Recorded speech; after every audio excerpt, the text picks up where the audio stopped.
तं वन्दे महापुरुषते चरणारविन्दम्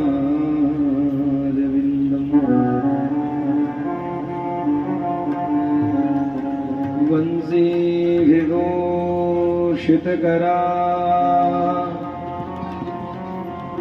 नवनीरदाभा पीताम्बरारुण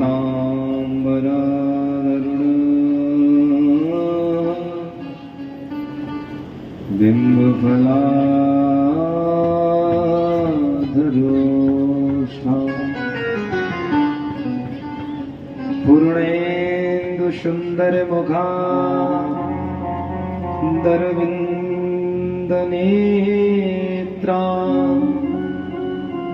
कृष्णात् परम किमपि तत्त्वं न जाने। गुरुर्ब्रह्मा गुरुर्विष्णु गुरुर्देवो महेश्वरा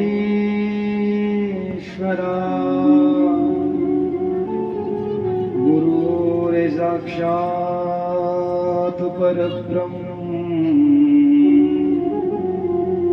तस्मै श्री गुरवे नमः। नारायणं नमस्कृत्य नरं चैव नरोत्तमम्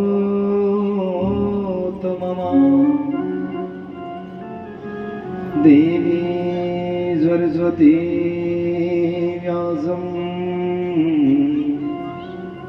ततो जयमुदीरयेत्।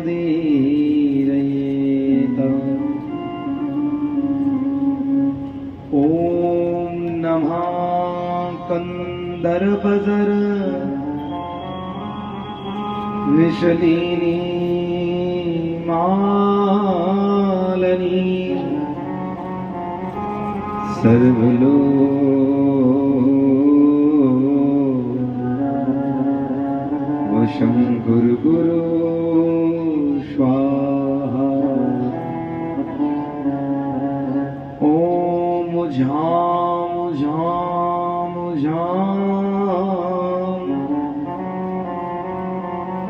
ह्रां ह्रां ह्रां ह्रीं ह्रीं स्वाहा।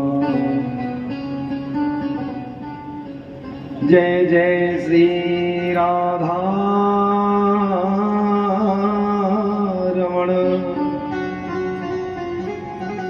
जय जय नवल किशोर जय गोपी चित चोर प्रभु जय जय माखन चोर जय जय माखन चोर। श्रीमात्र पितृचरण कमलेभ्यो नमः। श्री गुरुवे चरण कमलेभ्यो नमः। आइएगा प्यारे भक्तों, आज तृतीय दिवस की कथा प्रारंभ होने के लिए जा रही है। भगवान की बड़ी अनुकंपा से, बड़ी कृपा से तो गर्भवत निवेदन है प्रभु जी आपसे, स्थान के देवी देवताओं से कि कृपा करके आए और आसन लेकर विराजमान हो जाए। और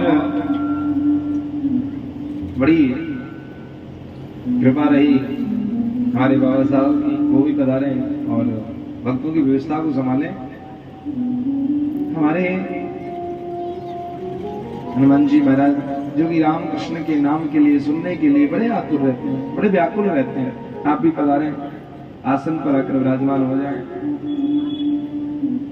बड़ी कृपा रही सदगुरुदेव भगवान के जीवन में कि उस ईश्वर की कथा इस नश्वर शरीर से कहने का जो सुअवसर प्राप्त कराया, व्यासपीठ पर जिन्होंने विराजमान कराया, जिन जिन में सत्य सनातन धर्म के चर्चाओं को धारा प्रवाह प्रचार करने के लिए उन्होंने आशीर्वाद दिया, इस व्यासपीठ पर भी विराजमान किया। वल्लभ कुली संप्रदाय से जिन्होंने जोड़ा, कृष्ण भक्ति राधा भक्ति प्रदान कराई, ऐसे सदगुरुदेव भगवान के चरणों में हमारा व्यासपीठ से कोटन कोट चुनाव है। आए हुए सभी भक्तजन, हमारी माताएं बहनें, देवी स्वरूपा बहनें, मातृ स्वरूपाएं माताएं, पिता तुल्य बुजुर्ग जवान, बाल गोपाल बंधु, जो भी पांडाल में आकर के स्थान लेकर के विराजमान है, आपके हृदय में बैठे हुए राधा कृष्ण को हमारा व्यासपीठ से कोटन को चुनाव है, प्रणाम है।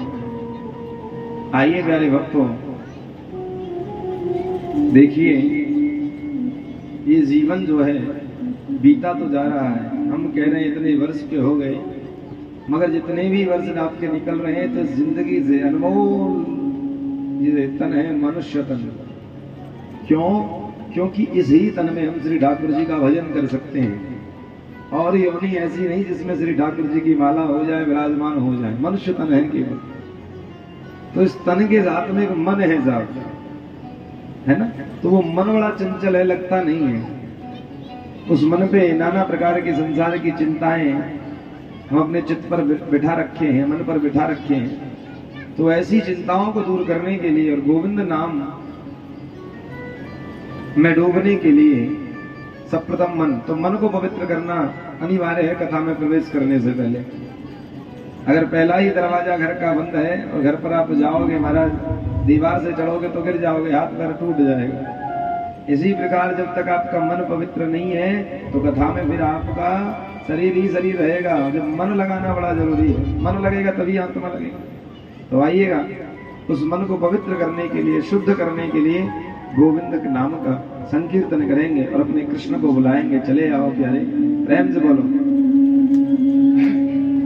राधे राधे राधे राधे, जपो चले आएंगे बिहारी, राधे राधे जपो चले आएंगे बिहारी, आएंगे बिहारी चले आएंगे बिहारी, आएंगे बिहारी चले आएंगे बिहारी, राधे राधे राधे राधे जपो चले आएंगे बिहारी, राधे राधे रट चले आएंगे बिहारी। हरी मैया एक बात बताओ, आप ताली कैसे बजा रही हो? कोई ऐसे कोई ऐसे कोई ऐसे खोआ है, कोई मूंगफली चबा रहा है, ऐसे कन्हैया आएंगे? ऐसे कन्हैया नहीं आएंगे भैया।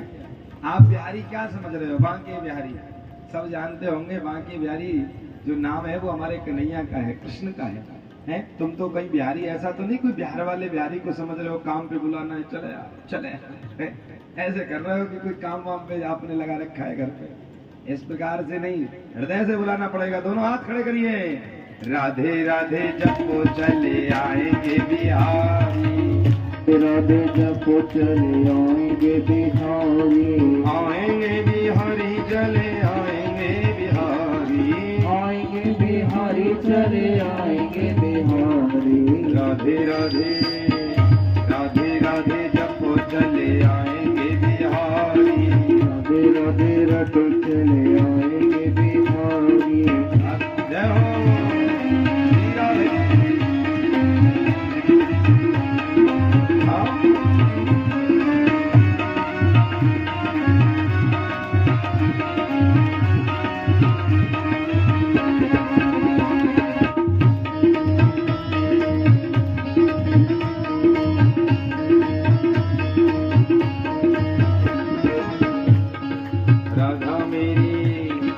राधा मेरी चंदा चकोर है बिहारी, राधा मेरी चंदा चकोर है बिहारी, राधा मेरी चंदा चकोर है बिहारी, राधा मेरी चंदा चकोर है बिहारी, राधा मेरी चंदा चकोर है बिहारी, राधा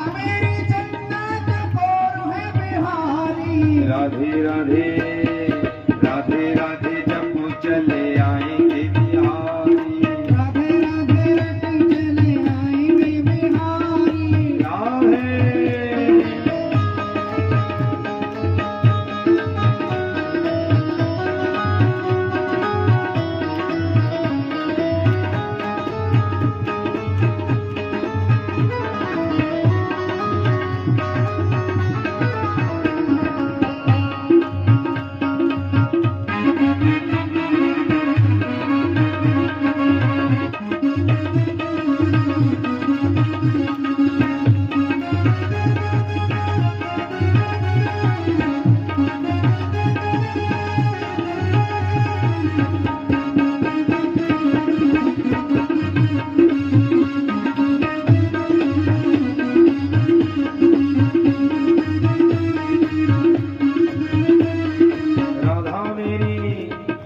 राधा मेरी नथ है तो कंगन बिहारी राधा मेरी नथ है तो कंगन है बिहारी राधा मेरी नथ है तो कंगन बिहारी राधा मेरी नथ है तो कंगन बिहारी राधे राधे राधे राधे जब चले आएंगे बिहारी राधे राधे रट चले आएंगे बिहारी जय हो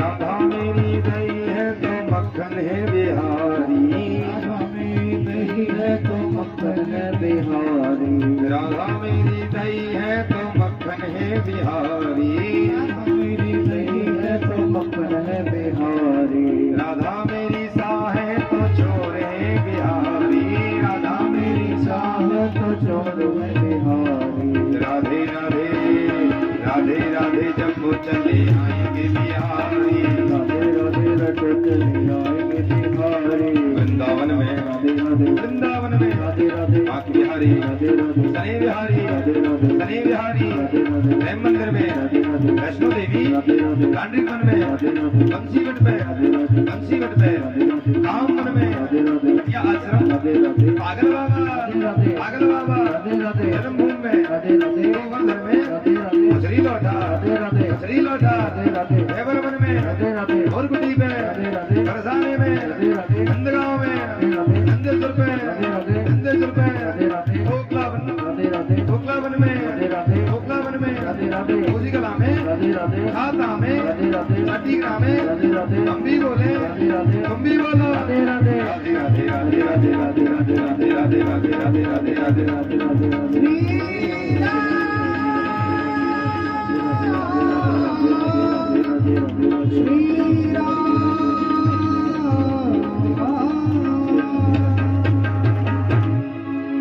श्रीराम के बिहारी सरकार की जय हो। प्रेम से बोलो राधे। आइएगा प्यारे भक्तों, अब कथा की तरफ चलेंगे।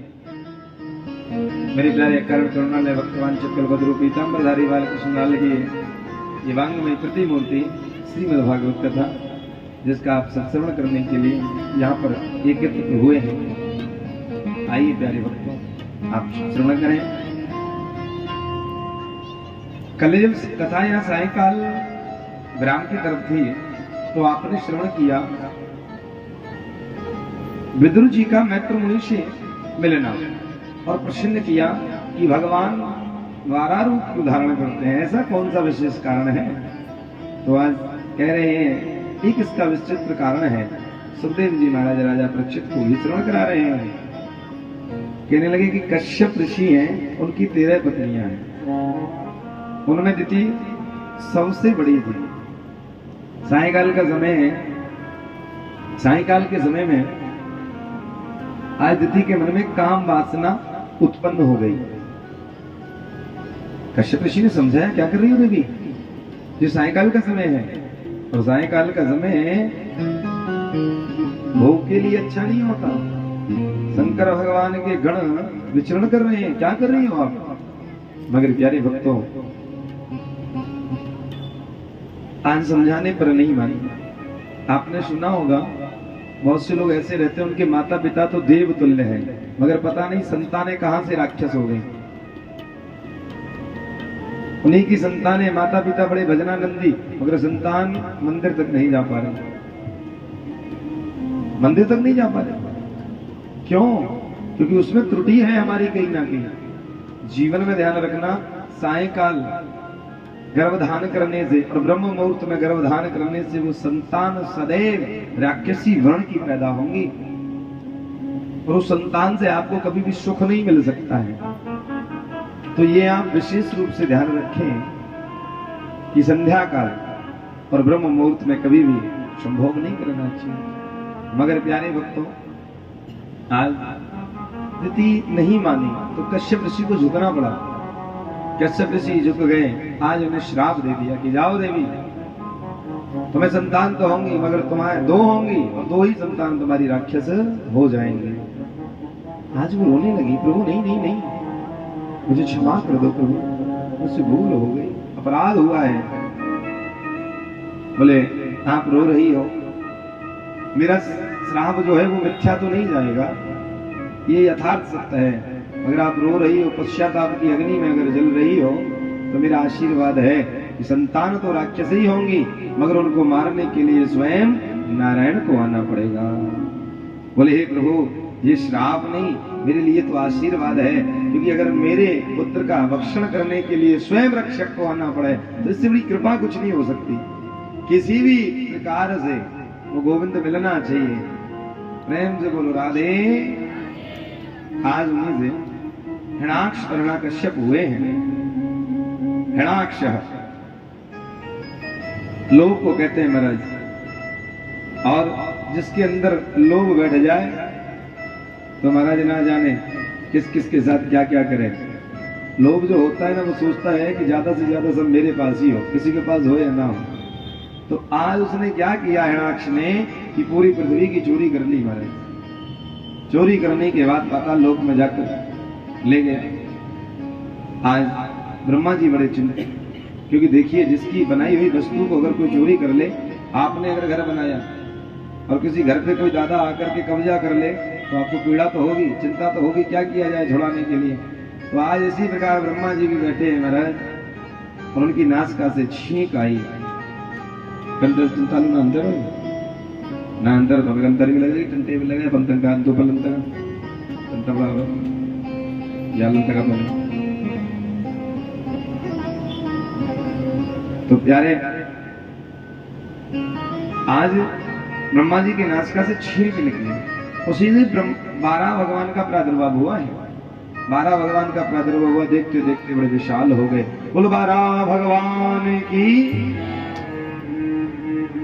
आज 12 भगवान गए और जाकर के माता पृथ्वी को बंधन से मुक्त किया और हिरण्याक्ष का वध किया है। माता पृथ्वी को अपनी दंतावलियों पर लेकर आ रहे हैं। तो आज माता पृथ्वी को अपमान हो गया, और जब अवमान हो गया तो आज प्रभु सोचने लगे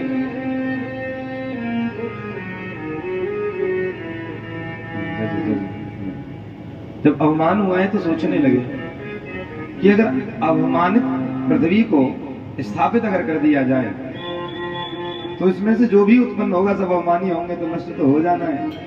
क्या किया जाए? तो आज उन्हें अपने दंतावलियों को लेकर के वृंदावन धाम की तरफ प्रस्थान किए महाराज। आज वृंदावन धाम की तरफ निकले। तो आज माता पृथ्वी देख रही हैं, पेड़ पौधे जीव जंतु मोर पपीहे सब बाज रहे हैं, संत भजन कर रहे हैं। तो आज वो सोचने लगी, आश्चर्यचकित रह गई, हे प्रभु मैं तो तुम्हारे दंतावलियों पे हूं, तो ये क्या है? आज कहने लगी, देखिए आपसे करवत प्रार्थना। बोले हाँ हाँ बताइए क्या बात है? तो मुझे बताइए स्थान कौन सा है जब मैं आपकी दंतावलियों पे हूं? तो कहने लगी मम ग्रह वृंदावन, ये मेरा घर है वृंदावन। और देखो पृथ्वी, पूरे संसार को कभी कुछ हो सकता है, मगर मेरे घर को कभी कुछ होता नहीं है। प्रेम से बोलो। आज माता पृथ्वी का भी अपमान दूर हुआ और पुनः से पृथ्वी का निर्माण किया गया। प्यारे, आज हम जो संतानें हैं, शंभु मनु और शत्रुपा, जिनसे वही इस सृष्टि स्वरूपा, आज शंभु मनु जी के 3 पुत्री हुई और 2 पुत्र उत्पन्न हुए। उधर ब्रह्मा जी ने अपने पुत्रों को जैसे ही जन्म सृष्टि निर्माण करते हैं, आगे बढ़ाते सब बाबा हो जाते हैं। तो करदम को समझाया, नहीं माने, करदम भी बाबा जी हो गए। मगर करदम उधर बाबा जी होने के बाद उनके मन में विचार आया कि देखो हर जगह जाते हैं, क्षीर सागर में जाएं तो विष्णु भगवान के पास माता लक्ष्मी विराजमान, ब्रह्मा जी के पास जाते हैं पिताजी के पास तुम्हारी माता जी विराजमान, शंकर जी के पास पार्वती जी विराजमान, तो कोई ऐसी हमें भी मिल जाए सुख देने वाली है। तो सोचने लगे हमारा भी विवाह हो जाए, तपस्या करने लगे।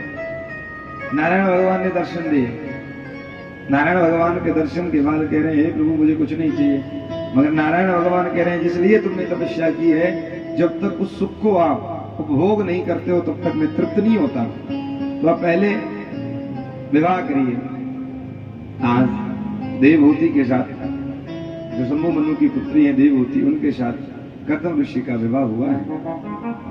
9 कन्याएं उत्पन्न हुई, जिसमें अनुसुईया, अरुंधति आदि पुत्री रही, चित्राकला, और 10वें नंबर पर कपिल देव भगवान का प्रादुर्भाव हुआ है।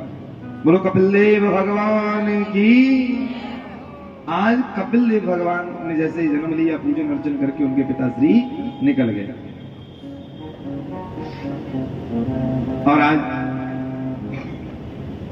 कपिल देव भगवान को चौकी पर माने बिठाया और कहने लगे, प्रभु आपसे निवेदन है। बोले हाँ बताइए, मैं आपसे कुछ प्रश्न करना चाहती हूँ।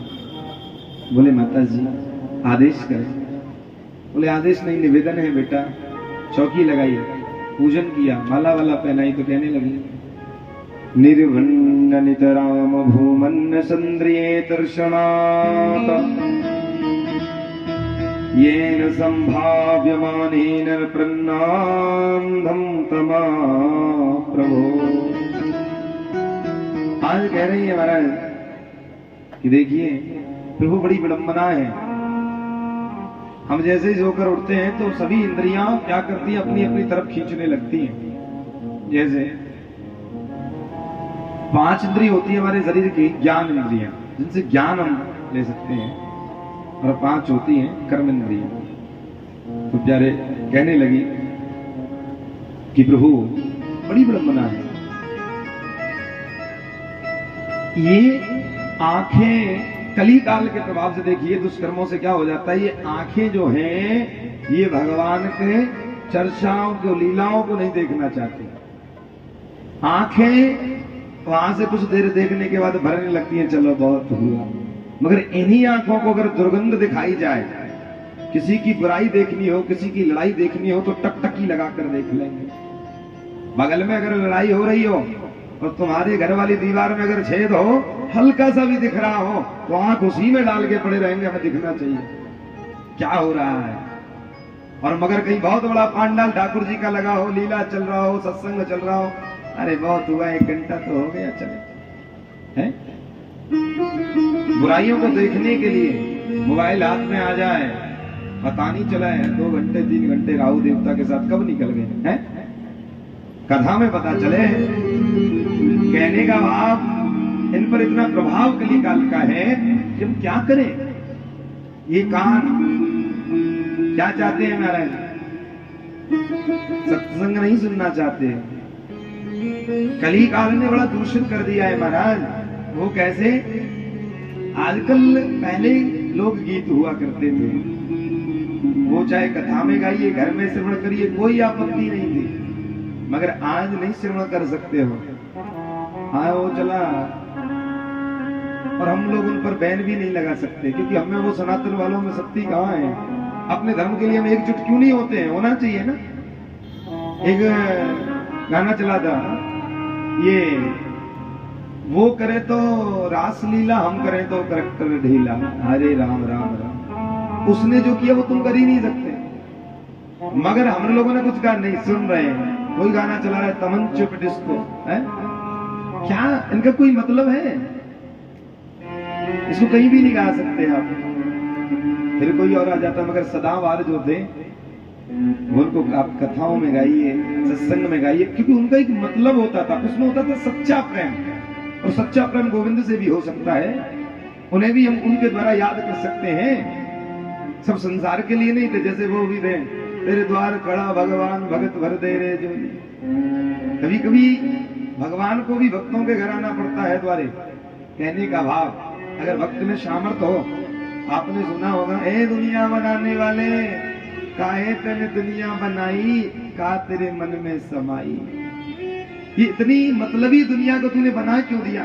वो कभी ये कहना चाहता है। ये गीत नहीं, इसे लोक गीत भी कह सकते हैं, इसे हम कहीं भी गा सकते हैं।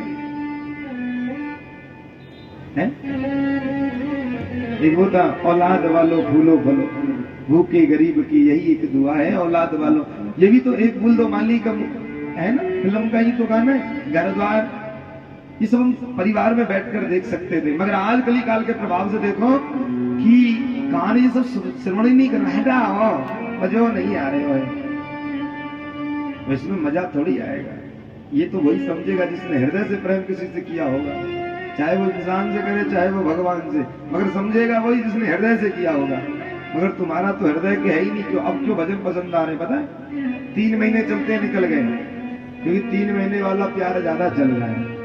और गोविंद से अगर प्यार करोगे तो सदा मदा के लिए, अब सदा मदा के तुम्हें सामर्थ्य नहीं, इसीलिए उन असली गाने को आप सुन रहे हैं। तो आप बताइए आपका क्या होना है महाराज? आप सोचिए ना, ऐसे ऐसे गाने की जो हम अपने परिवार में बैठकर नहीं श्रवण कर सकते, ऐसी अश्लीलताएं चीजें आने लगी है, तो हमारे परिवार में संस्कार तो क्षीण होगा ना।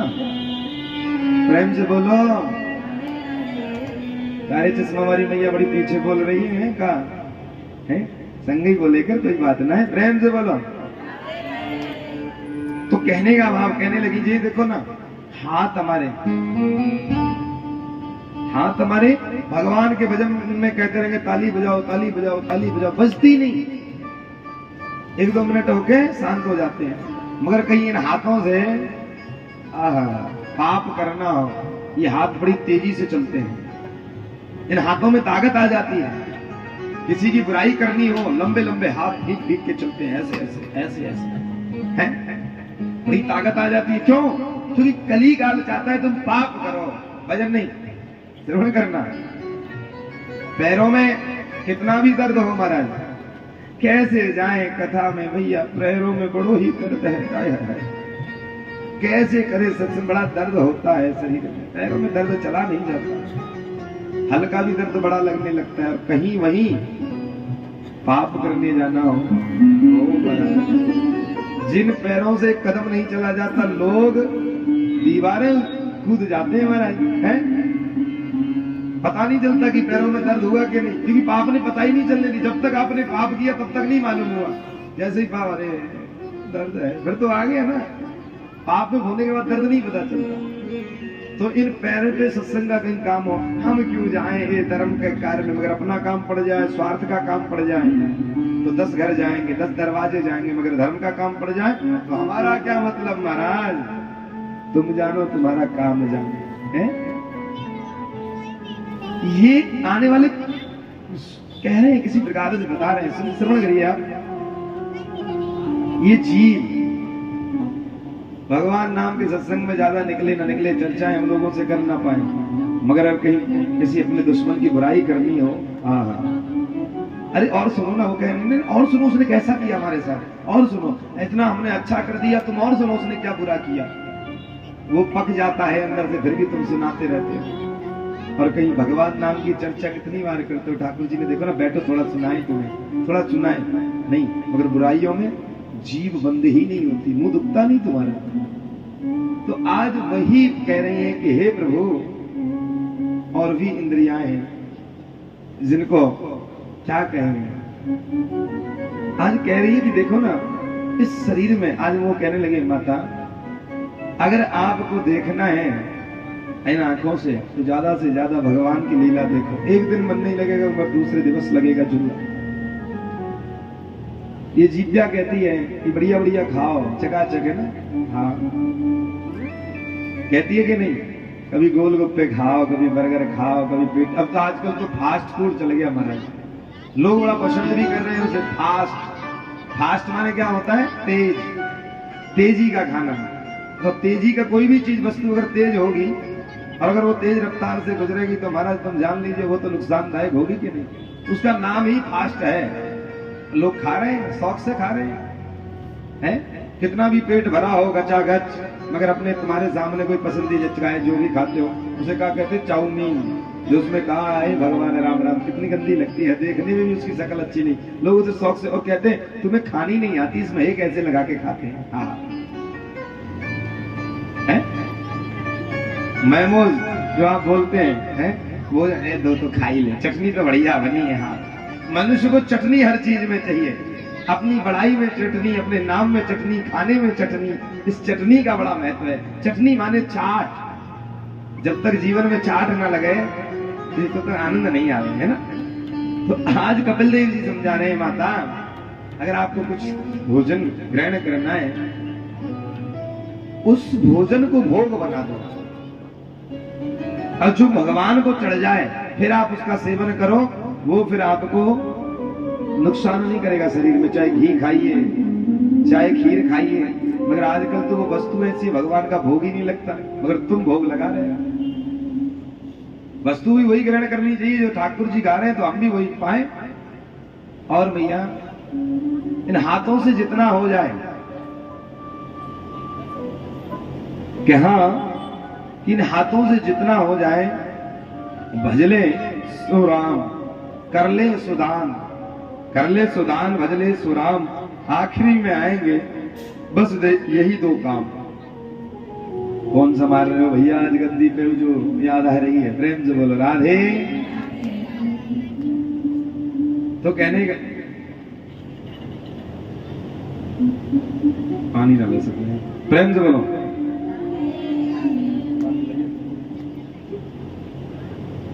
प्रेम से बोलो। आज कहने लगे माता इन हाथों से जितना हो सके दान करो, ठाकुर जी का भजन। तो जितना हो सके ठाकुर जी का आप भजन करें, और अगर आपसे नहीं हो पाता है तो बैठे विराजे। जब लोगों को आप देखेंगे तो फिर होना प्रारंभ हो जाएगा, और आपका जब भजन होना प्रारंभ हो जाएगा तो हौले हौले मन लगने लग जाएगा। जितना हो सके, पैरों में दर्द है मगर उस दर्द में आप भगवान के चरणों में जब चल के जाओगे तो भगवान को जरूर दया आएगी। कली काल ने दया को नाश कर दिया है, मगर उसके हृदय में दया है तो वो आपको अच्छा भी कर सकता है। तो कहने का भाव जो आप श्रवण कर रहे हैं, श्रवण करिए। पहले देखो मैयाएं जब घर में झाड़ू लगाती थी तो पहले कहती थी कभी राम बन के कभी श्याम बन के चले आना, प्रभु जी चले आना। ऐसे भजन गा करके झाड़ू लगाती थी मैया। मगर आज महाराज अब मैं कहना नहीं चाहता, सुबह का समय था और ना गली का नाम लूंगा तो हम तो परदेसी, महाराज को चक्कर पड़ जाए। तो एक भजन चला रखा था। भजन क्या था? वो गीत था 5 बजे, मंदिर तोड़ो मस्जिद तोड़ो, वो कौन सो है? प्यार भरो दिल मत तोड़ो। हे भगवान, इतना प्यार है गया तुम में कि तुम मंदिर मस्जिद भी तोड़वा डालोगे हैं? वो 5 बजे सुबह। अरे अब बताओ, आप जब ये सब श्रवण करेंगे तो आप पे असर क्या पड़ेगा? आप जिस प्रकार से अपने जीवन शैली को जियोगे उसी प्रकार हो जाएगा, जान लीजिए। और पाप में ज्यादा मत जाइए, आज नहीं तो कल कष्ट आपको जरूर मिलेगा। माता कहते हैं कि जाने बिना ना होए प्रतीति, बिना प्रतीत होए ना प्रीति। जब तक हम किसी के बारे में जानते नहीं है ना, तब तक हमें प्रेम नहीं होता है। तो भगवान के बारे में थोड़ा थोड़ा जानना प्रारंभ करो।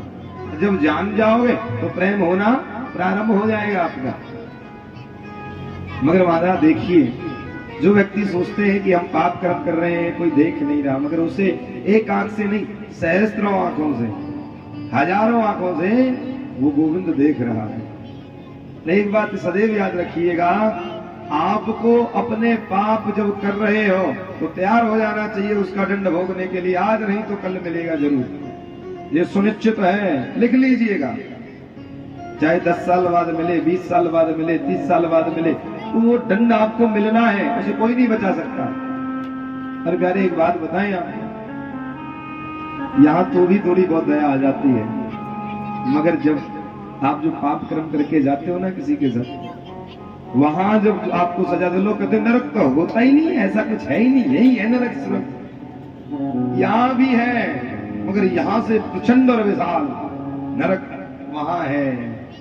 ये वहां के लोगों के अंदर दया नाम की चीज ही नहीं, दया बनाई नहीं। अगर दया बना देंगे तो वो आपको दंड नहीं दे पाएंगे।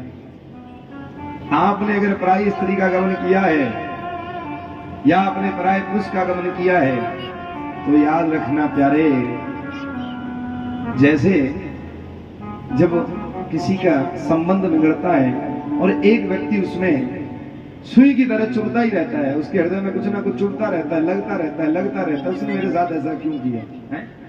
तो ये पीड़ा दी तुमने, अपने द्वारा किसी को पीड़ा देना, और तुमने ये ऐसा संबंध बनाया, तो उसका आपको फिर वहां सुई नहीं चुभनी। भाले होते हैं उनके हाथों में, वो फिर आपके भाले चुभाते हैं महाराज, भाले। दया नहीं होती, दर्द होगा, तुम्हें कष्ट होगा, चिल्लाओगे, रोगे, गाओगे, मगर नहीं छोड़ेंगे। भाई भाई की संपत्ति को खा जाता है, मगर वहां महाराज भयंकर दंड आपको का मिलता है। तो कहने का भाव, ऐसा पाप किसी के साथ ना करे, ये ना सोचो कि हमें मिलेगा नहीं, मिलना है, यथार्थ सत्य यहां भी मिलना है, कुछ शेष रह जाएगा वहां ज्यादा मिलना है। प्रेम से बोलो राधे माता। आज उनकी माता कह रही है कि हे कपिल देव, हे मेरे व्यास जी महाराज, क्योंकि वो व्यासपीठ में विराजमान है, तो ये बताइए, इस शरीर से व्यक्ति को दूर हटने का कोई संसाधन बताइए, क्योंकि शरीर से बड़ा प्यार हो जाता है लोगों को। आप भी देखिए ये शरीर कैसे है माता। आप कहने लगे माता ये शरीर है कैसा? ये शरीर उस प्रकार से है, आप देखो हम शरीर को कितना प्रेम करते हैं ना। सुबह उठे सबसे पहले अपना चेहरा धोना है, केस संवारना, शरीर पे नाना प्रकार के इत्र लगाना, अच्छे अच्छे वस्त्र पहनना, चलो ठीक है। मगर मैंने तो सुना है लोग कहते हैं ओ देखो भैया उसकी आंखें बड़ी प्यारी है, कोई कहता है नहीं नहीं उसकी देखना उसकी नासिका बड़ी प्यारी है, नाक बड़ी प्यारी है, कोई कहता है उसके कान बड़े अच्छे हैं, कोई कहता है अरे महाराज जब वो बोलता है ना तो मानो कि फूल जड़ रहे हैं, कुछ और भी बोले हैं,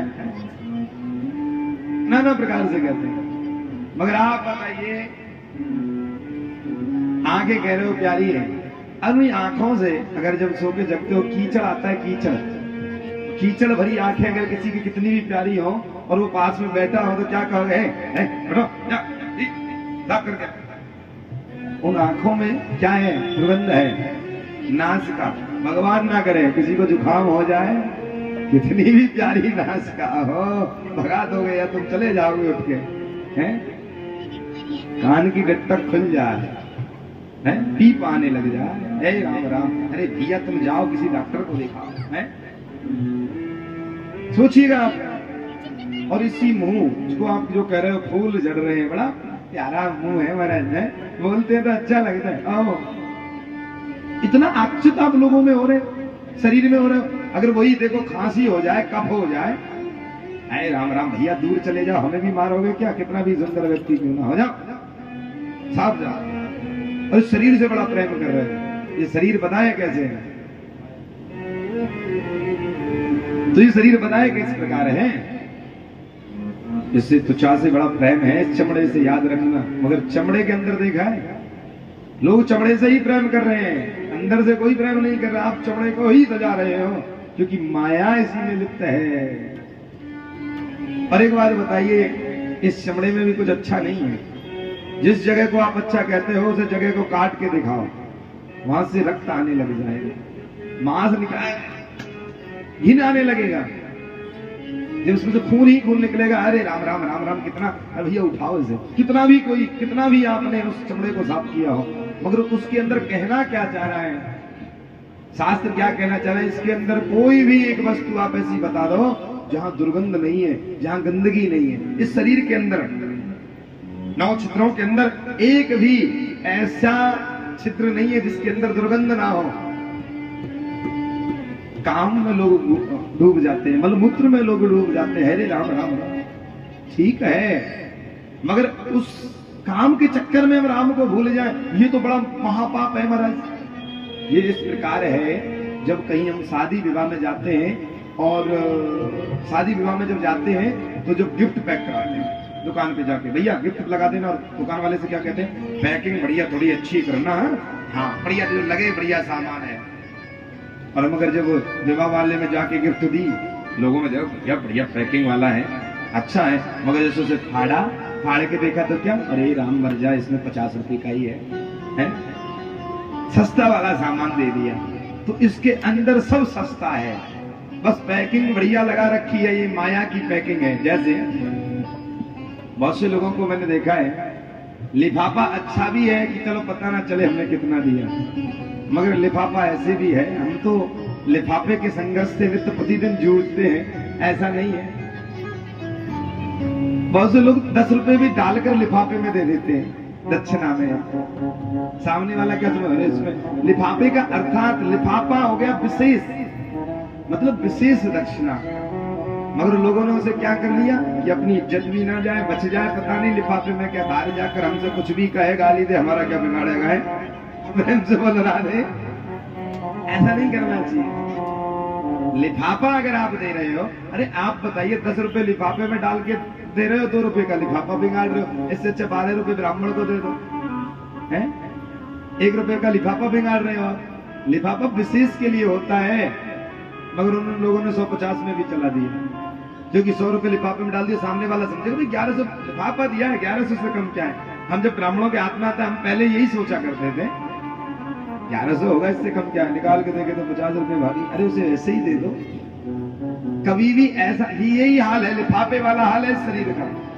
ना जाने इसमें कुछ अच्छा नहीं है प्यारे, बस केवल चतुराई कितना भी कर लो, मरना है। और देखो ना, इस चमड़े से हम कितना प्रेम कर रहे हैं, चमड़े में, इस काम में उस राम को भूले पड़े हैं। वाह कृष्ण, वाह राम, तेरी कैसी लीला है, लोग तुझे देख ही नहीं पा रहा इस केवल दुर्गंध के सामने, इस चमड़े के सामने, कि जिसमें सब जगह दुर्गंध है। और आइएगा किस प्रकार से कवियों ने भजन लिखा है, ताली बजाते हुए, प्रेम से बोलो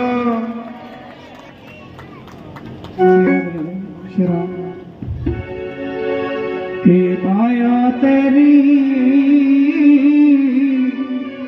बहुत कठिन है राम, बहुत कठिन है राम,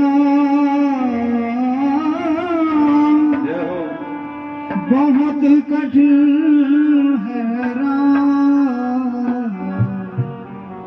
कि माया तेरी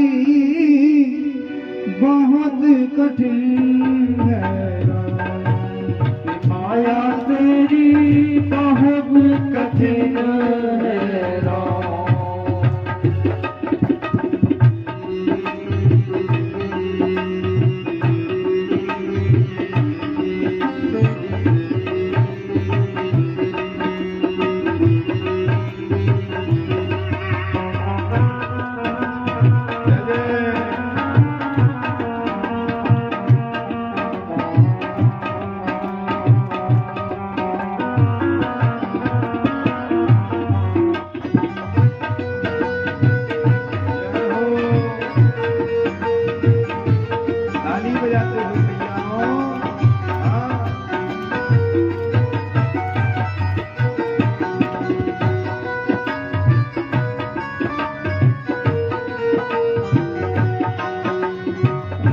मांस हड्डी के ढेर में बढ़ा हुआ है चाँद, रक्त मांस हड्डी के ढेर पर बढ़ा हुआ है चाँद,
कठिन है राम।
देखता है औरों की रोज सवेरे साथ, रक्त देखता है औरों की रोज सवेरे साथ, रक्त देखता है औरों की रोज सवेरे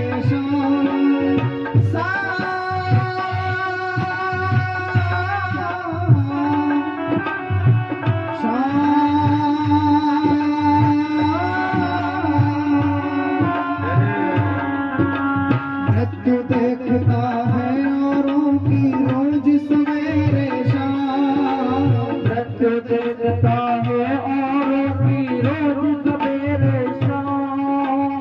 भवन बनाता ऐसे जैसे, भवन बनाता ऐसे जैसे, भवन बनाता ऐसे जैसे, भवन बनाता ऐसे जैसे, हरदम यहाँ माया तेरी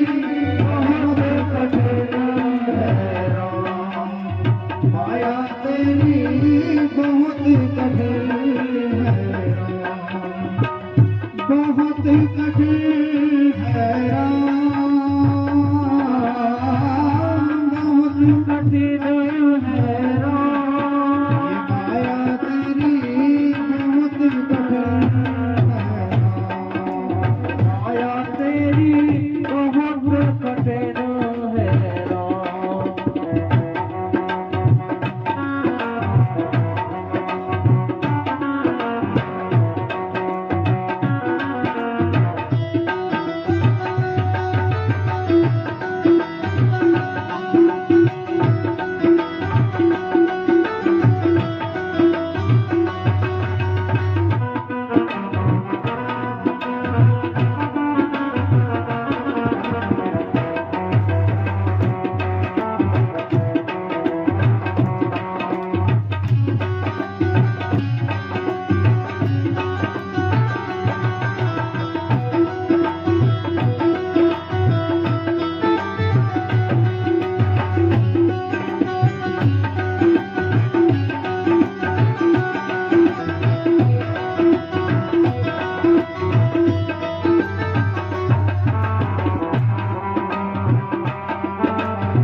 प्रभु तुम मायापति करुणानिधि है ना, राजेश्वर प्रभु तुम मायापति करुणानिधि है ना, राजेश्वर प्रभु तुम माया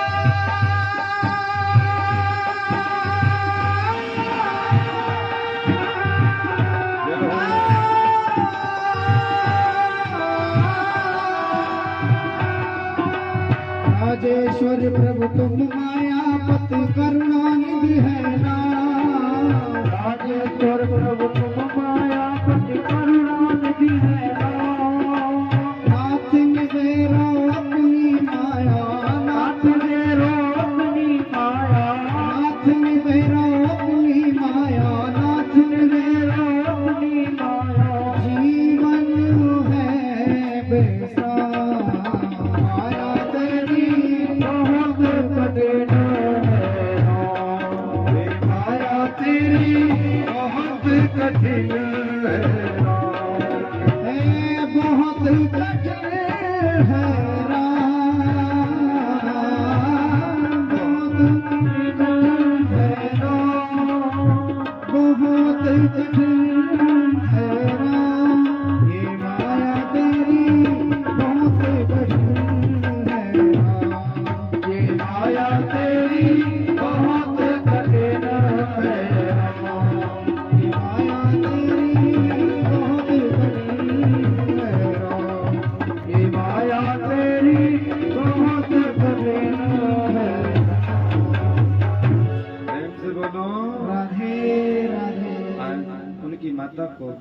गया और आज माता देवभूति का संपूर्ण शरीर जब 10वीं सीढ़ी में भक्ति के पहुंची तो पूरा संपूर्ण शरीर आज पानी भर के बहने लगा और आज वो संसिद्धा नदी के नाम से जानी जाती है।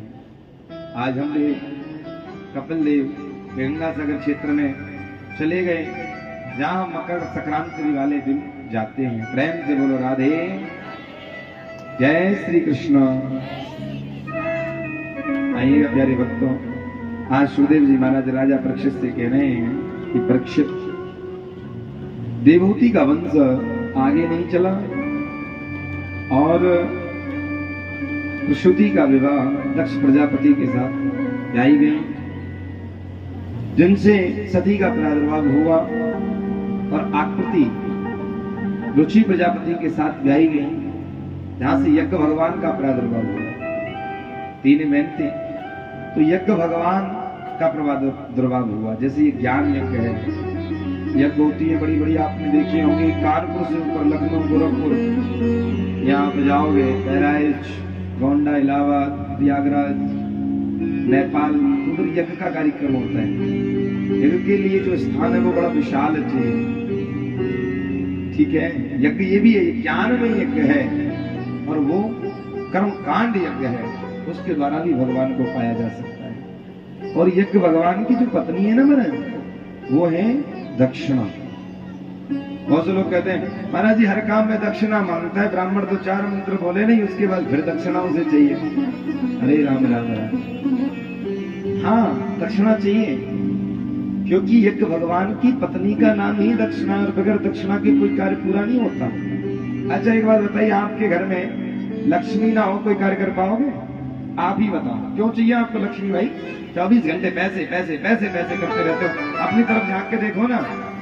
अरे ब्राह्मण तो पैसा नहीं कहता, दक्षिणा कहता है। तुम तो खुले में कहते हो लाओ इतना हो जाए, लाओ उतना हो जाए, और दक्षिणा का जो भी आपका भेंट स्वरूप करे, मगर तुम्हारे लाने का तो पहले फिक्स रहता है, इतना चाहिए। देखो अब तुम यही से लगा लो, आप लोगों के लिए हमने क्या कहा, या पूजा हो रही है, सब निःशुल्क पूजा है, कोई भी चार्ज नहीं है, पंडित जी बिठा दिए, मगर यहाँ लोगों को पहली बार देख रहे हैं, हमें क्या पता था ऐसे भक्त मिलेंगे, हम ब्राह्मण ही नहीं लेके आते भाई। हमारा तो कम से कम 22,000 रुपये बच जाता है, कम से कम बचता है, मगर हमने तो सोचा ऐसा ही हाल होगा राजस्थान का जैसे वहां हुआ, मगर हमें क्या पता, हम शहरों में चले आए हैं। आदमी यहाँ तो बड़ा चालाकी पहले दिखाता है, सोचता है कि ऐसा तो नहीं दक्षिणा पूजा वूजा पे बिठा, भैया बिल्कुल ना कराओ। हम कह रहे हैं 2 दिन आपसे कहा पूजा कराओ, तीसरे दिन आप कह रहे हैं कोई भी मत कराओ, कोई मत कराओ, जरूरत ही नहीं है तुमको। हमने रखा कराएंगे, स्वयं कराएंगे, ठाकुर जी की पूजा तुम्हारे भरोसे थोड़ी है, ये तो तुम्हारा सौभाग्य। तो तुमसे कह रहे हैं आपसे कि कोई भी निःशुल्क महाराज करा लीजिए, कोई चार्ज नहीं हो। आप तो सोच रहे हो नहीं, अब बिल्कुल मत कराइए। अब जो कराएगा उसमें चार्ज लिया जाएगा, साफ बात, उनकी मेहनत चाहिए जो भी पूजा कराएगा, नहीं तो महाराज जी किसी का पूजा नहीं कराएंगे। अब आपको ये बात बुरी लगेगी, पंडित जी तो ऐसा बोल रहे हैं, क्यों ना बोले जी, आपसे कहते कहते परेशान हो गए, आपने कराया नहीं, अब बिल्कुल मत कराइए। सोचना चाहिए आपको कि आपके नगर में वो कृष्ण कनोड़ा लाल ना जाने किसके पास से आया है, मगर ये थोड़ा सोचने की बात होती है। कोई नहीं, प्रेम से बोलो राधे। आइएगा महाराज, अब हम कहने लगे महाराज आपने 3 कन्याओं के वंश को बताया, आपने बताया कि उनके 2 पुत्र थे, प्रियव्रत और उत्तानपाद, उनके बारे में भी आप बताइए। तो आज कहने लगे प्रियव्रतोत्तानपादो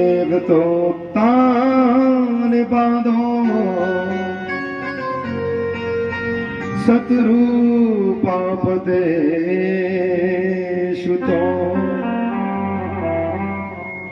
वसुदेवस्य कल्याण रक्षा जगतः स्थितो। प्रियव्रत और उत्तानपाद।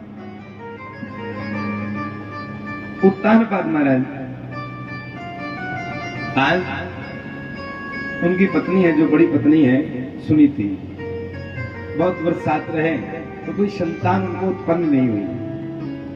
एक दिन बाहर गए, देखा स्वयंवर चल रहा था, तो वहां गए तो स्वयंवर में एक राजा की पुत्री है सुरुचि, उन्हें पसंद आ गए, उन्होंने विवाह कर लिया। अब वो छोटी वाली रानी को लेकर के घर आ रहे हैं। मगर यहाँ एक विशेष जानने वाली बात, स्वयं बरहा, जो स्वयं अपने वर को अपने हिसाब से बरे, जिसे आज समाज पता है क्या कहते हैं, क्या कि लव मैरिज कर रहे हैं हम तो, हाँ, वो स्वयंवरी हो जाता है। स्वयं मतलब आपने अपनी स्वेच्छा से वर देखा, और फिर वही सबसे अत्यधिक परेशान होते हैं महाराज। याद रख लीजिएगा, जो लव मैरिज करने वाले हैं 80% सबसे ज्यादा डिवोर्स भी उन्हीं के हैं। 80% लफड़ा ही उन्हीं का है, 80% लड़ाई भी उन्हीं में है। क्योंकि कोई किसी से दबता नहीं, उसको तुम्हारा पहले पता है, तुम्हें उनका पहले पता है, तो मर्यादा तो नष्ट हो गई और प्रेम अब रहा नहीं भाई, नहीं रहा। तो कहने का भाव, पहले भी जिसने स्वयंवर किया है वो दुखी रहा है। किसी को उठा लीजिए, चाहे रानी रहे चाहे राजा। जैसे सीता मैया ने क्या किया, स्वयंवर रचाया ना उनके पिताजी ने। क्या हुआ सीता मैया को, बेचारी को ना तो राज्य मिला, ना पति को भी, मतलब उनका वन में गए, हरण हो गया, वन में भी साथ नहीं मिला। फिर अयोध्या आई, फिर भी राज नहीं भोगने को मिला। लोगों ने कलंकित कर डाला, राम जी को छोड़ के फिर जाना पड़ा। स्वयंवर किया द्रौपदी ने जी, हाँ, एक की छोड़ो 5-5 पति मिल गए साहब। और फिर भी क्या हुआ, महाभारत हो गया। बड़े बड़े बच्चे, उनके जो बाल गोपाल है वो भी मृत्यु को प्राप्त हो गए। जीवन कभी सुख में बीता ही नहीं। स्वयंवर कर लिया महाराज जी ने, मतलब उत्तानपाद महाराज ने, तो उनका भी हालत बुरी हो गई। कैसे, अब आगे आप इस चर्चा में जाएंगे, आप उठा के देखिएगा। जिन्होंने स्वयंवर किया है 80%, वहां का छोड़ दीजिए, इस समाज में भी जो लव मैरिज कर रहे हैं ना, मैं तो विरुद्ध हूं उनके। क्यों? क्योंकि उनको आने वाले समय में याद रखिएगा, सुनिश्चित है दुख होना, दूर जाना। 80% वो लोग आपस में परेशान हैं। 2-4 साल 5 साल बाद कहते ना, भूत सवार हुआ है, इसमें भूत उतर गए। तो भैया ने ऐसे भूत सवार मत करो, जो उतर जाए। प्रेम से बोलो राधे। आज जब वो आई, छोटी रानी को साथ में लेके आए, तो बड़ी रानी को पता चला, अरे महाराज विवाह करके आए हैं। अच्छा, दौड़ के गई घर में महाराज, थाली सजाई, रोली रखी, चावल रखा, टीका रखा। अरे मेरे स्वामी विवाह करके आए हैं, सम्मान के लिए जा रही हैं। मगर कृपा है गोविंद की, वो सतयुग था, वो सतयुग था। कहीं कली काल में कोई ऐसा हो, पता चल जाए, तुम ही अपने से लगा, तुमसे कोई कह दे कि तुम्हारा पति विवाह करके आया है, फिर थाली देखोगी, रोली देखोगी नहीं, ये देखोगी कि घर में मजबूत डंडा कौन सो है। अभी रुक जाते बताओ दाढ़ी के, अभी पुलिस में फोन लगाओ, भैया को फोन लगाओ, जाने तो मेरा जीवन ही बर्बाद कर दिया। ये कली काल का प्रभाव है। मगर वो सक्षमता, ये सक्षम जो व्यक्ति है उसको दोष नहीं लगता है, ताकि परिवार में भी कोई विपत्ति नहीं बननी चाहिए। आज रानी आई थाल लेकर पूजा कर, थाल लेकर के आई है महाराज। जैसे ही ऐसे इस प्रकार से थाल को घुमाया ना, तो पूछने लगी कौन है महाराज? बोले ये मेरी बड़ी रानी है। बोले अरे तुम्हारा विवाह पहले से हो गया? बोले हाँ, हम नहीं रहेंगे। और थाली में हाथ तुम्हारे दिए महाराज। और उसके बाद कहा हम नहीं रहेंगे, या तो ये रहेगी या हम रहेंगे। हम नया नया आकर्षित हो गए महाराज। तो उन्होंने कहा नहीं आप ही रहो, इन्हें हम कोई देखते हैं, व्यवस्था करते हैं। आज बड़ी रानी के लिए जंगलों में खंडर महल पड़ा था, वहां व्यवस्था कर दी महाराज, वहां व्यवस्था कर दी। कुछ वर्ष व्यतीत हुए छोटी रानी के साथ। तो देखो, जब किसी की अच्छाई होती है ना, अगर किसी की अच्छाई को याद करना है तो उससे जुदा हो जाओ, दूर चले जाओ। तो जब दूर चले जाओगे तो उसकी अच्छाई ज्यादा याद आएंगी आपको। ये वो इतने अच्छे थे। आज राजा के साथ वही हो रहा है।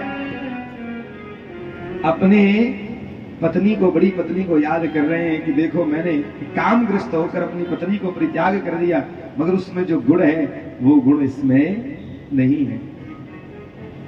उसने मुझे कभी नहीं डांटा, और ये बात बात पे तानाशाही लगा रखती है। तब उन्हें अपनी पत्नी की याद आने लगी। तो आज उनका जो मन है वो मिलने का करने लगा।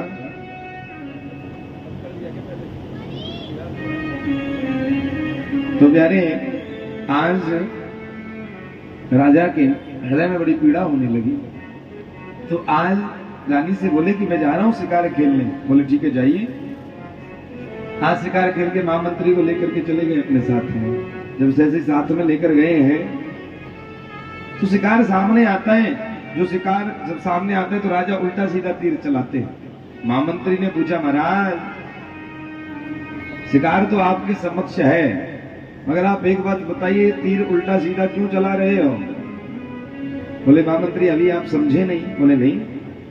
बोले आज रानी से मिलने का बड़ा हृदय कर रहा है।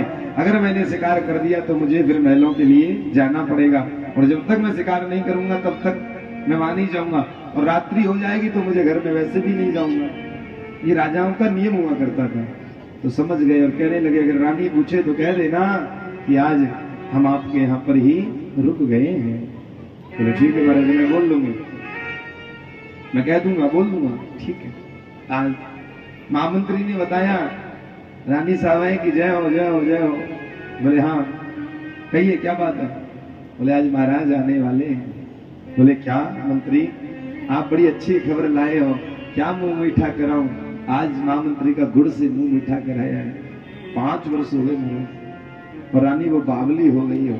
और जैसे ही उन्होंने राजा को आते देखा है और उनकी पैरों की आहट को सुना है कि मानो की बावली हो गई। और आज किस प्रकार से एक लोकगीत के माध्यम से कह रही हैं, आप सब श्रवण करेंगे। जब कोई व्यक्ति बहुत दिनों के बाद उनकी जब याद आती है और वो चले आए, आज वो समझ रही है कि जो वो चंद्रमा है वो चंद्रमा उतर के ही मेरे घर में आज प्रकाश हो रहा है। आज तक तो इस घर में अंधेरा था। तो आइएगा ताली बजाते हुए और आप सभी स्मरण करते हुए ठाकुर जी का। तुम आए तो आया मुझे याद,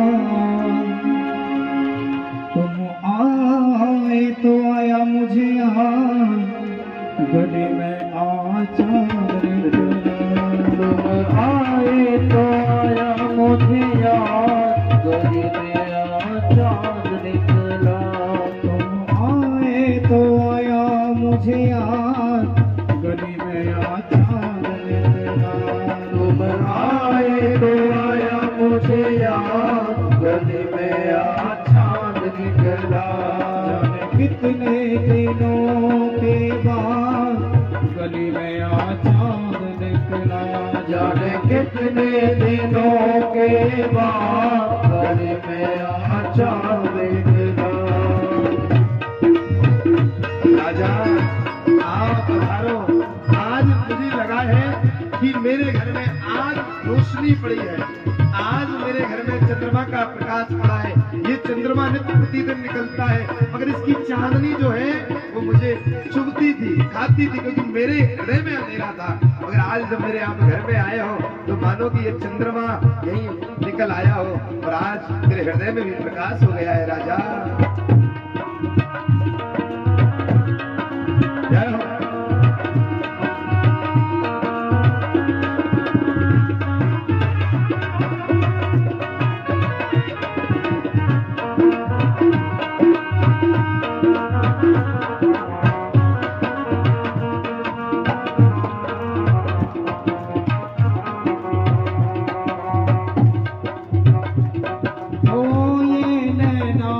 बिन काजल तरसे, नैना बिन काजल तरसे, 12 महीने बादल बरसे, 12 महीने बादल बरसे, 12 महीने बादल बरसे, 12 महीने बादल बरसे।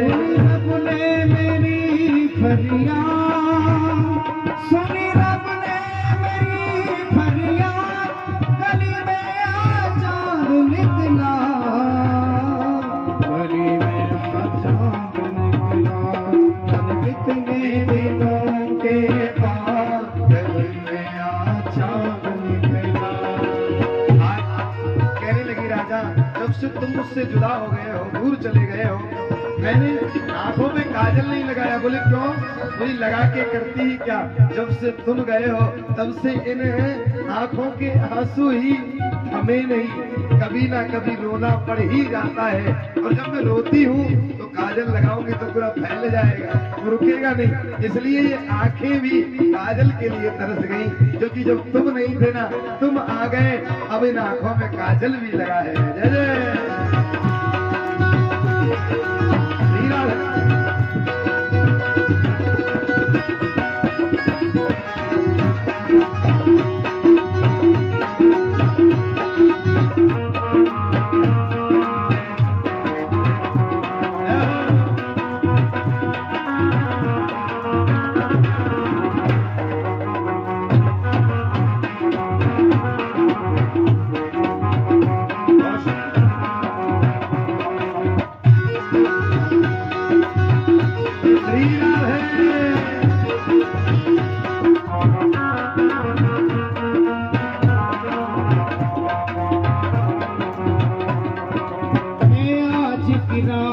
जो मैं सो जाती, आज की रात जो मैं सो जाते, आज की रात जो मैं सो जाती, आज की रात जो मैं सो जाती, खुलती आँख सुबह हो जाती, खुलती आँख सुबह हो जाती, हो जाती बस बर्बाद, मैं तो हो जाती बस बर्बाद, गली में आ चाँद निकला, गली में आ चाँद निकला, गली में आ चाँद निकला, जाने कितने दिनों के बाद गली में आ चाँद निकला, गली में आ चाँद निकला। कहने लगी राजा, अगर ये नैन जो थे ये तरस रहे थे कि तुम आओगे तुम आओगे तुम आओगे, और अगर आज 5 वर्ष के बाद आप आए हो, अगर आज भी अगर मैं भूल से सो गई होती, ना जाने फिर तुम कितने वर्षों के बाद आते आते आते कि नहीं आते। आंख अगर लग जाती सुबह तो हो जाती, मगर मेरे जीवन में अंधेरा छा जाता। आज मैं नहीं सोई, ये कोई कृष्ण की कृपा है। जय जय।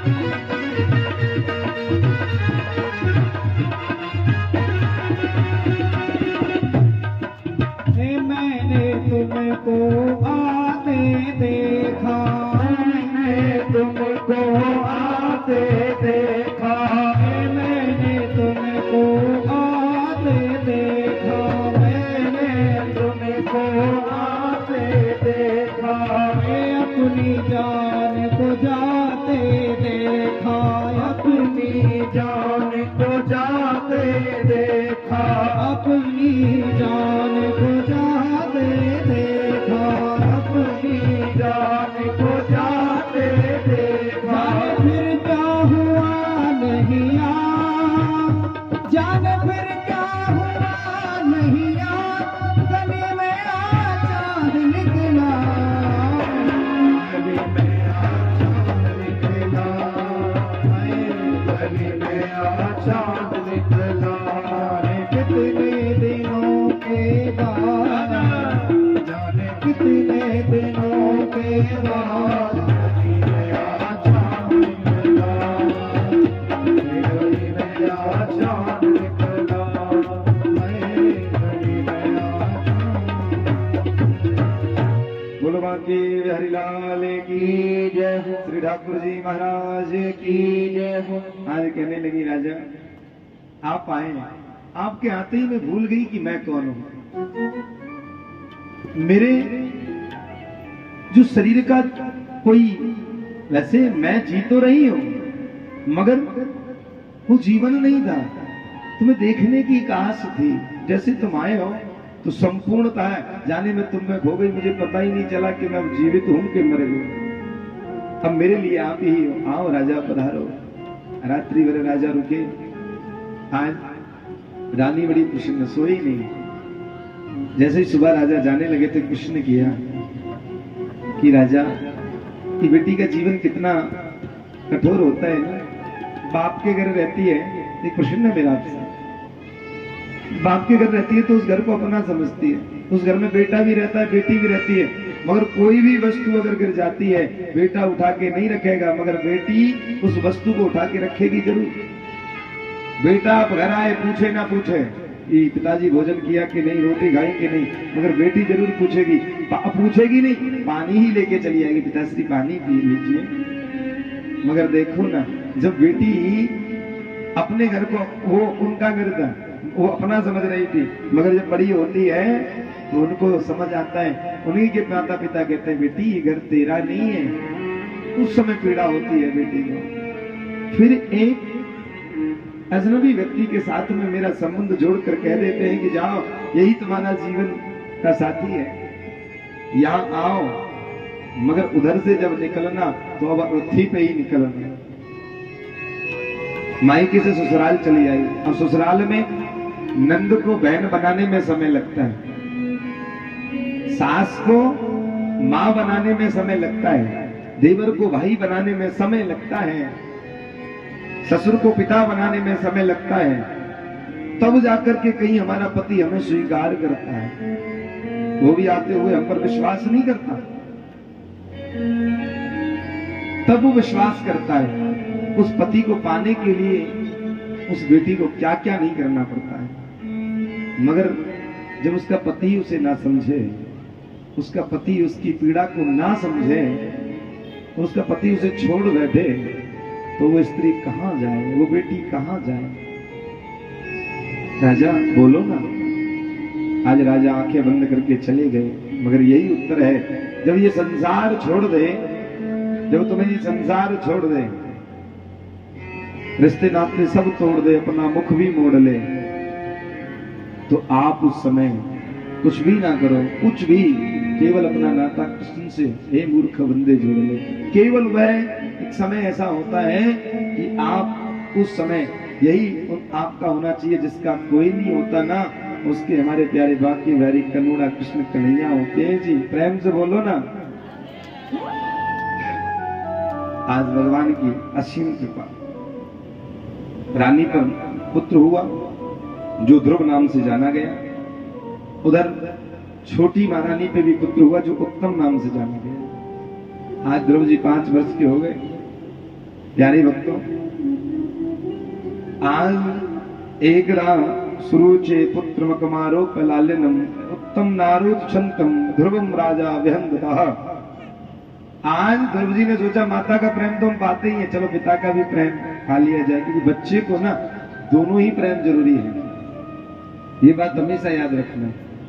माँ सोचे कि मैं अत्यधिक प्रेम करूं, बाप की याद नहीं आने दूंगी, पिता की याद नहीं आने दूंगी, हो ही नहीं सकता महाराज, हो ही नहीं सकता। चाहकर भी उसे पिता की कमी कहीं ना कहीं महसूस अवश्य होगी। अगर पिता सोचे मैं से माँ की याद नहीं आने दूंगा, हो ही नहीं सकता। कहीं ना कहीं लार दुलार में उसे माँ की याद अवश्य आएगी। इसलिए मेरी बहनों माताएं, अगर आपके घर में कभी लफड़ा भी चले ना, आपकी बेटियों के घर भी अगर लफड़ा चले, उसे शांत करना, क्योंकि तुम्हारी शांति कई जीवन बचा सकती है, और तुम्हारे थोड़ा सा घी डालना ही उनके घर को, उनकी ममता को उजाड़ सकती है।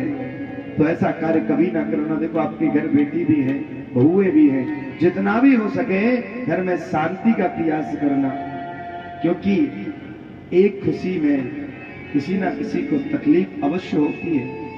तो इसलिए जब तक हो साथ रहो। प्रेम से बोलो राधे। ध्रुव जी गए, आज जैसे ध्रुव जी गए, पिताजी सिंहासन पे बैठे, दौड़ के गए, पिताजी बैठे हमारे, हाँ दौड़ के गए, तो आज छोटी वाली माँ ने हाथ पकड़ के जमीन में झटक दिया। कहाँ जा रहे हो? बोले हमारे पिताजी हम बैठ नहीं सकते।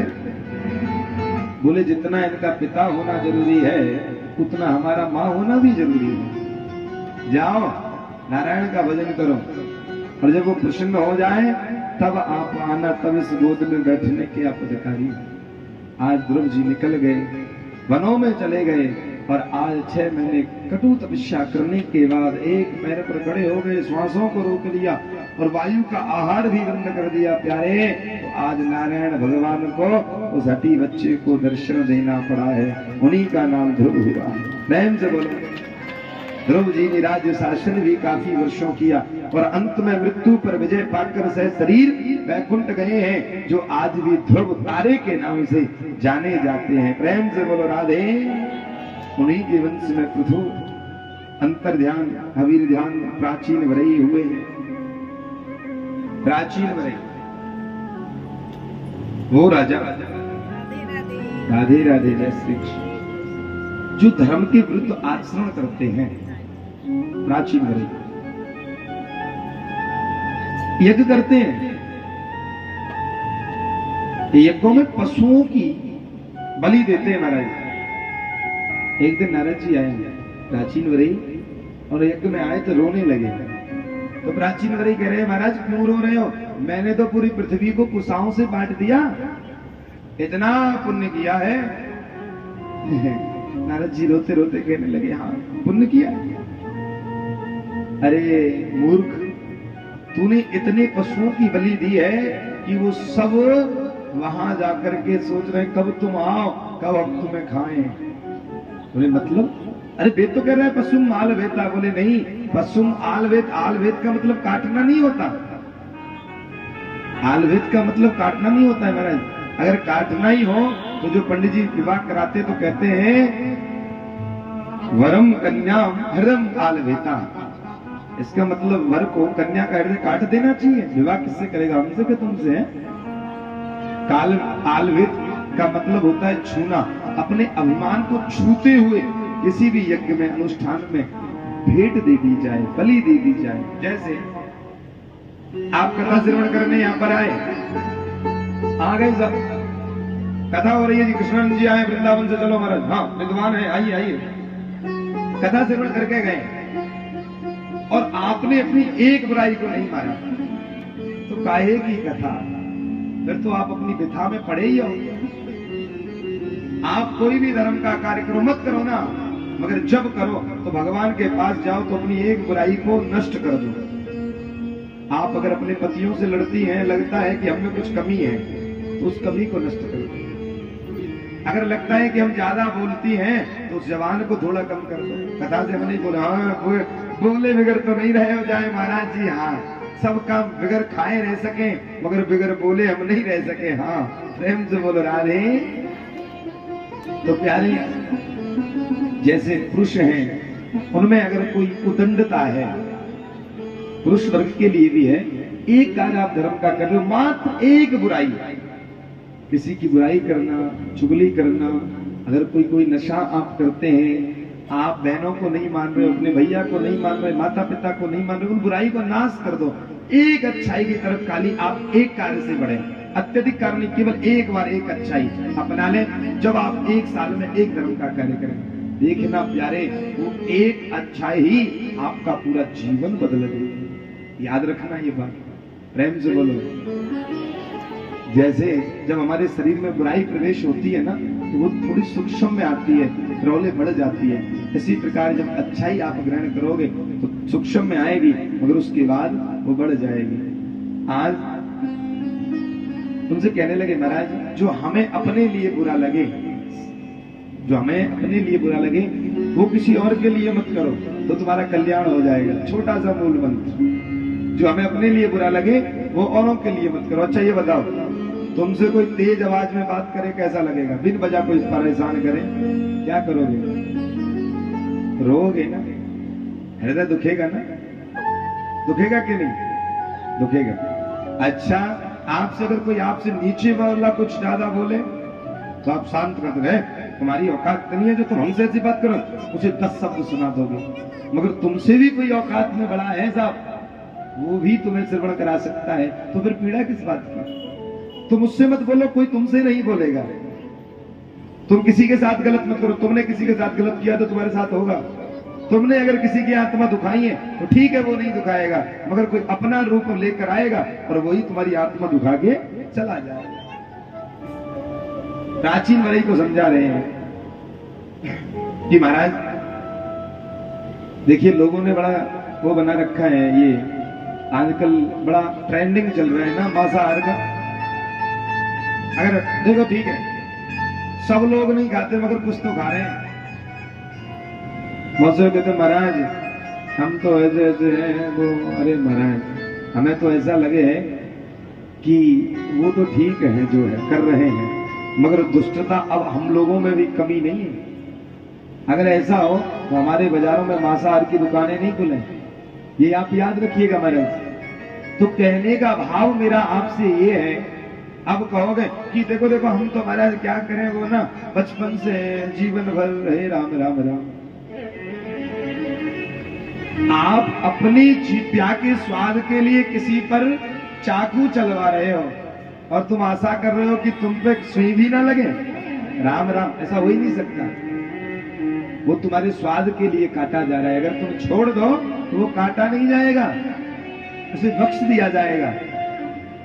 अब फिर एक बड़ी मूल मंत्र है लोगों के पास में, क्या बताएं महाराज? बहुत सुना था मैंने, कहा भगत जी आप छोड़ दीजिए, आप मांसाहार करते। बोले महाराज अगर हमें नहीं खाए तो ये हमें खा जाएंगे। हे राम राम। सतयुग में, द्वापर में, त्रेता में बहुत कम मांसाहार थे, राक्षस लोग करते थे हैं? और देव लोग आपने देखा होगा वनों में रहते थे, उन्हें तो कोई नहीं खाया। जंगलों में गांव रहते थे, उन्हें तो कोई नहीं खाया। ये केवल एक बहाना है, जैसे मनुष्य अपने कर्मों से गिरता जा रहा है। जैसे अच्छा ये बताइए, सिंह घास खाता है कि मांस?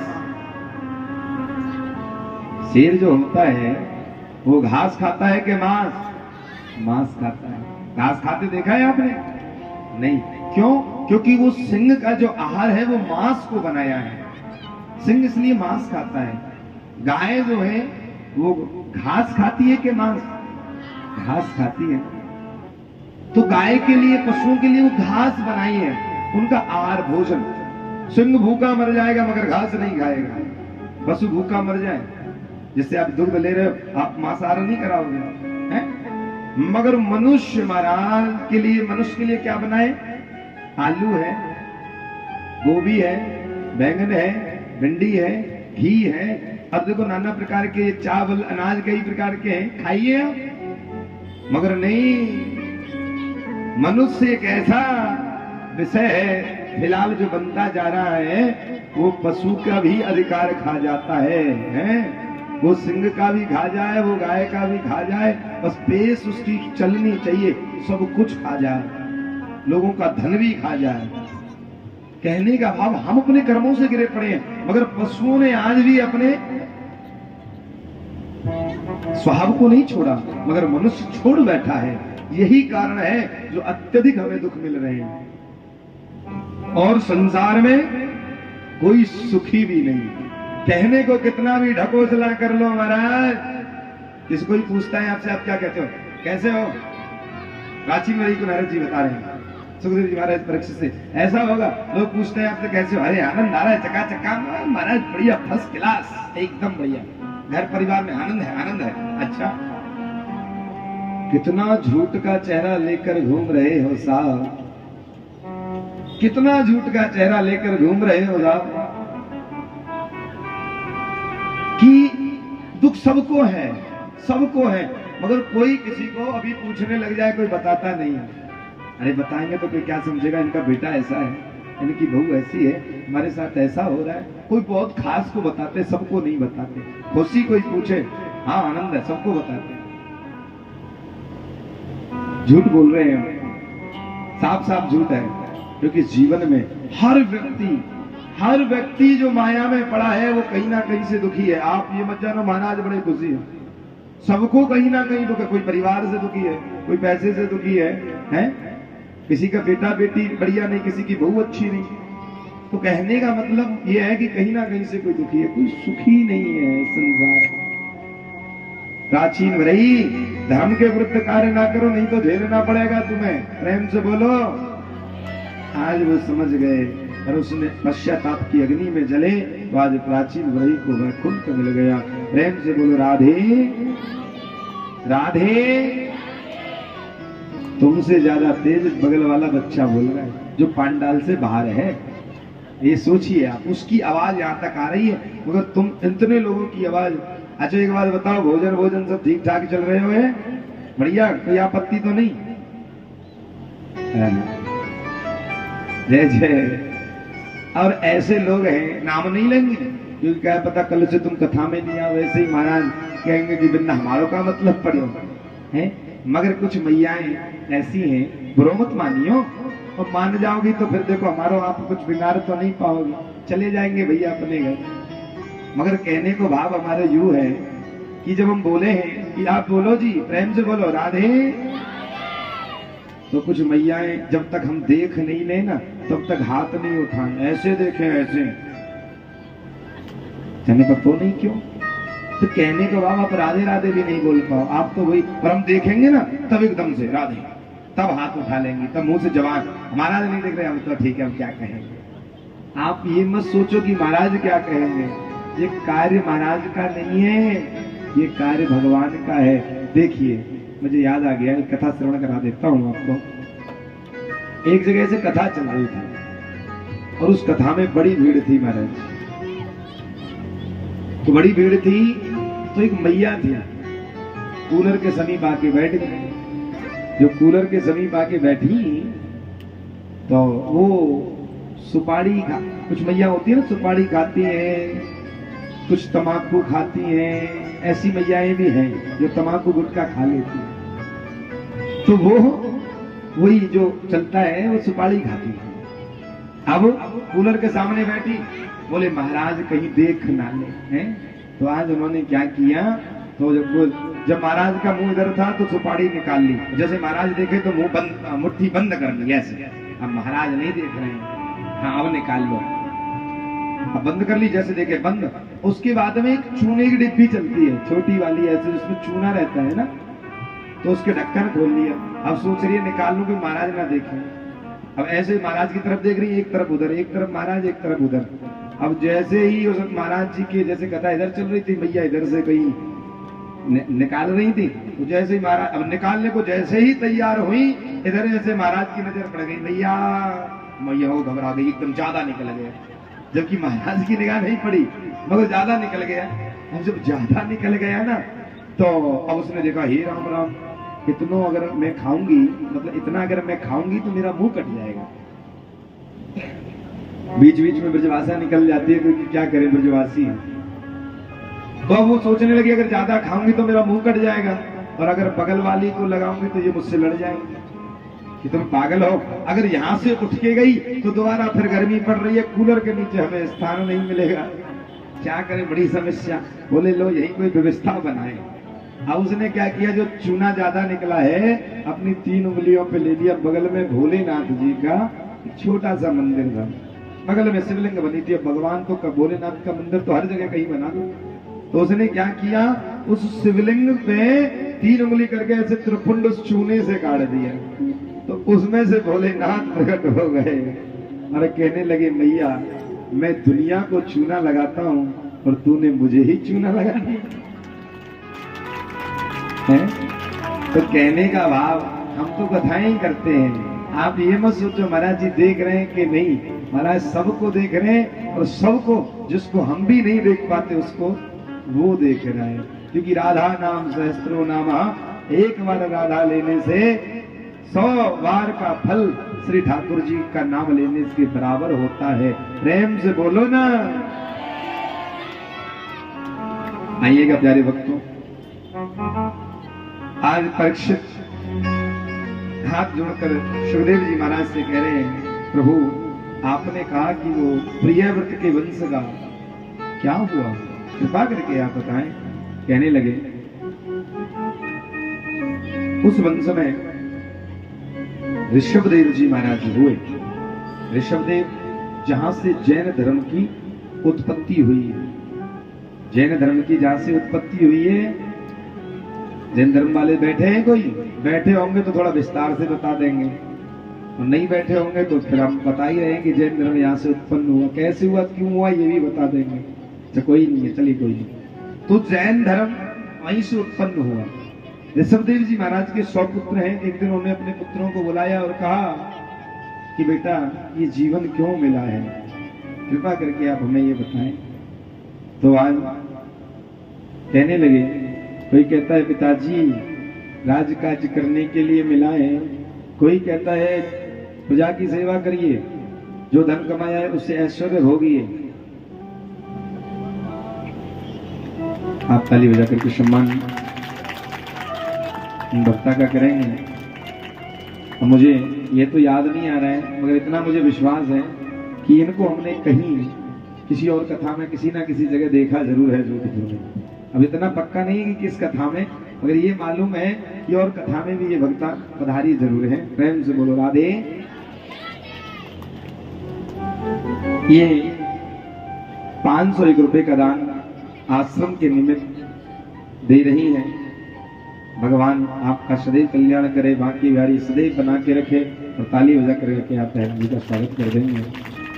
और मैं निवेदन भी करूंगा, जो भी आपको 1100 500 जो भी आपकी श्रद्धा है, 100 रुपया बनती नहीं, ये बेचारा दान भी हर जगह करता है, ऐसा नहीं है। हमारे जो ढोलक वाले भैया हैं, बेटा तुम्हारा तो दान हर कथा में आ जाता है। 100 अच्छा आपने दिया है, तुम इतने लालची हो बेटा, किसी को 10 रुपए दे नहीं सकते हो, क्योंकि इतना तो हमें विश्वास है। तुम वही वाली बात है, मरे मुर्दे से भी कफन छिना के भाग जाओगे, हमें मालूम है बेटा। तो हमारे बंटी जो ढोलक वाला है ना बेचारा, छोटा सा लड़का, इसका बड़ा भाव है, हर कथा में दान करता है, जरूर करता है, अपनी दक्षिणा में से जरूर करता है। और कोई नहीं करता, बस बंटी करता है, ये भी आप याद रखें। हाँ, तो जब भी छोड़ देता है महाराज, कभी भी आश्रम की बात आती है, ज्यादा नहीं, चाहे 50 100 अभी 100 रुपए दे करके क्या महाराज हमारा ऐसा थोड़ा थोड़ा थोड़ा थोड़ा बढ़ जाए। इनको मालूम है, सबको पता है, जाते हैं कि महाराज जी का आश्रम का कार्य निर्माण पे चल रहा है, छतरी पड़ गई है, ऐसे ही हौले हौले और लग जाए। तभी कहते हैं बूंद बूंद से ना भाव होना चाहिए, घड़ा भर जाता है। आप ताली बजा करके सम्मान करेंगे हमारे ढोलक वादक जी का। और आपसे मैंने कल भी कहा, निवेदन भी करूंगा आपसे मैया, जिस किसी को भी वृंदावन अधिकारी बनना है, अपने लिए तो आप ना जाने 50 लाख का प्रॉपर्टी खरीदते होंगे, 5 लाख का खरीदते होंगे, मगर मैं आपसे लाखों और हजारों की बात नहीं कर रहा हूँ महाराज, जो आपसे बन पाए, जो आपसे बन पाए। मगर वृंदावन धाम में ये अगर सो अवसर है, ये कृष्णानंद जी के यही है, ये भी आप याद रखिएगा। आप कहीं भी वाचक जी के यहाँ जाओगे तो उनका एक अलग सिस्टम है कि 1 गज का इतना, इससे कम नहीं होगा सर, मगर यहाँ की कम वाली बात नहीं। और ये देखो, आप नंबर ले लेना, और वृंदावन जब आओ, जिसने मगर रसीद कटाई होगी, जब वृंदावन आओ उस नंबर पे कॉल भी करना। कहीं देखो आप नई बार आए, क्या पता हम आपको निःशुल्क व्यवस्था दें कि ना है। अगर विश्वास नहीं तो जोधपुर में बहुत कथाएं की हैं, नंबर आप हमसे ले लेना, पूछ लेना उनसे। माता जी भी बैठी है, पूछ लेना कि बन रहा है कि नहीं बन रहा है, निःशुल्क व्यवस्था है कि नहीं। ये 18 सेक्टर से आई है। तो कहने का भाव मेरा ये है, उसमें अपना नहीं है साहब कुछ भी, वो आश्रम भी श्री ठाकुर जी के नाम है, ये भी आप याद रखिएगा, महाराज जी का नहीं है, और ना महाराज जी का उसमें पैसा है, तो आप सबका ही पैसा है। तो आपसे निवेदन है, चंदन भैया जो ये विराजमान है, क्या किया जाए हो जाता है। तो ये चंदन दुबे जी जो विराजमान है, आप जाकर के वहां देखो, वो पैसा लेते हैं हमसे, तो वो भी खाली ना रहे, उसका भी काम कुछ ना कुछ तो चलता रहे। अब ठाली बैठे कुर्सी तोड़े तो फिर हमें भी अच्छो नहीं लगे यार, है तो उसमें काम आप ही करवाओगे। तो थोड़ा थोड़ा जो भी आपको आश्रम के निमित्त दान देते रहेंगे, मगर रसीद लेकर के कमंडल में ही डालनी है, ताकि हमें पता रहे कि कितना किसका दान आया है। और वो जो रसीदें वो वृंदावन चली जाए। रसीद आप जरूर कटाएं, चाहे गुप्त में ही कटवाएं, ताकि हमें पता रहे कि आपका दान आया है। और आप अपना नाम जरूर लिखवाएं, ताकि हमें मालूम रहे कि ये भक्त का दान आया है। प्रेम से बोलो। आज